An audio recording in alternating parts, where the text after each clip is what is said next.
Եթե մտածում եք, որ բջջնիի մասին ամեն ինչ գիտեք կամ գուցե մի քանի անգամ եղել եք գյուղում, ապա այսօր կփորձենք զարմացնել ձեզ։ Բջջնի գյուղը Կոտայքի մարզում է, այն Հայաստանի ամենահին ու պատմական գյուղերից մեկն է։ Այստեղ է գտնվում միջնադարյան նշանավոր բջջնիի ամրոցը, որի անառիկ ժայռերով շրջապատված պարիսպներից գեղեցիկ տեսարան է բացվում դեպի գյուղը և Հրազդան գետը։ Շատերիդ հայտնի է նաև բջջնիում գտնվող 1031 թվականին Գրիգոր Մագիստրոս Պահլավոնու կառուցած Սուրբ Աստվածածին եկեղեցին։ Այն դարեր շարունակ եղել է կարևոր հոգևոր կենտրոն։ Բջջնիի անունը շատերի մոտ ասոցացվում է նաև հայտնի հանքային ջրի հետ։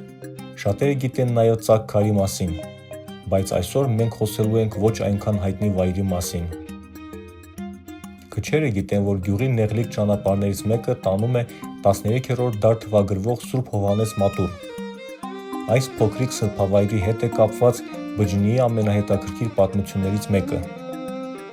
Տեղացիները պատմում են, որ մատուռի ընդերքից կաթնաղբյուր է հոսում, որը սուրբ ջուր են համարում։ Ժողովրդական ավանդազրույցների համաձայն այն օգտագործվել է տարբեր հիվանդությունների բուժման նպատակով։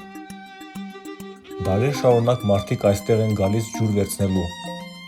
Բջջնեցիներից մեկը ասաց, որ եթե հավատով ես գալիս Սուրբ Հովհաննես և խմում այս ջրից, ապա այն ցավեր է բուժում։ Սուրբ Աստվածածին եկեղեցու հոգևոր հովիվն էլ պատմեց, որ մարդիկ տարբեր հրաշքներ են կապում այս մատուռի հետ։ Շատերը իրենց կյանքում տեղի ունեցած լավ իրադարձությունները կապում են Սուրբ Հովհաննեսի հետ։